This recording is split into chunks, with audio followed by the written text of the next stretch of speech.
ప్రియమైన తండ్రి, మీ పవిత్ర పాదములకు హృదయపూర్వక వందనాలు. నాకు ఇచ్చిన రక్షణకై స్తోత్రం చెల్లిస్తూ, ప్రార్థన ఆలకించు తండ్రిగా నా జీవితంలో ఉన్నందుకు మిమ్మల్ని ఆరాధించి పూజిస్తూ, ఈ మంచి సమయానికై మీకు హృదయపూర్వకంగా వందనాలు చెల్లిస్తూ, ప్రభు అయిన యేసు నామములో స్తుతించి ప్రార్థించి వేడుచున్నాం తండ్రి. ఆమెన్. డిసెంబర్ 16 ఎడారిలో సెలయేర్లు అనుదిన ధ్యానమాలిక. అన్న అను ఒక ప్రవక్త్రియుండెను. దేవాలయము విడువక ఉపవాస ప్రార్థనలతో రేయింబగళ్ళు సేవ చేయుచుండెను. లూకాసు వార్త 2వ అధ్యాయం 36-37 వచనాలు. ప్రార్థించడం వల్ల నేర్చుకుంటామనడంలో సందేహం లేదు. ఎంత తరచుగా ప్రార్థన చేస్తే అంత బాగా మనకి ప్రార్థించడం వస్తుంది.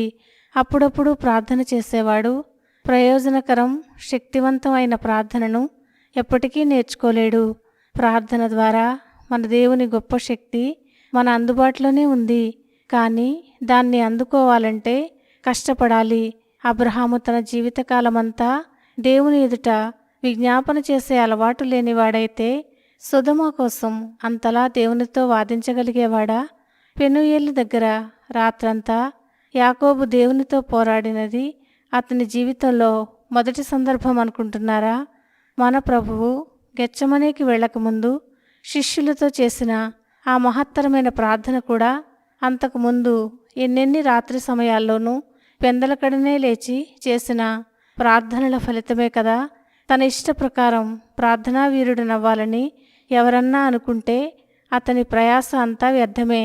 ఆకాశపు వాకిళ్లను మూసి తరువాత వాటిని తెరిచి వానలు కురిపించిన ఏలియా ప్రార్థన కూడా అంతకుముందు చేసిన ఎన్నో ప్రార్థనల అలవాటు మూలంగానే. క్రైస్తవులు ఇది గుర్తుంచుకోవాలి. ప్రార్థన ఫలభరితం కావాలంటే పట్టుదల ఉండాలి. హతసాక్షులు మొదలైన వాళ్ల పేర్లు తెలిసినంతగా గొప్ప గొప్ప ప్రార్థనాపరుల పేర్లు బయటికి తెలియవు. అయినప్పటికీ వాళ్ళు సంఘానికి గొప్ప మేలు చేసిన వారే. కృపాసింహాసనం దగ్గర వదలకుండా ప్రాకులాడినందువల్లనే వాళ్ళంతా మనుషులందరికీ కృప ప్రాప్తించడానికి కారణభూతులయ్యారు. ప్రార్థన కోసం ప్రార్థించాలి. మన ప్రార్థనలు కొనసాగడం కోసం ప్రార్థించాలి.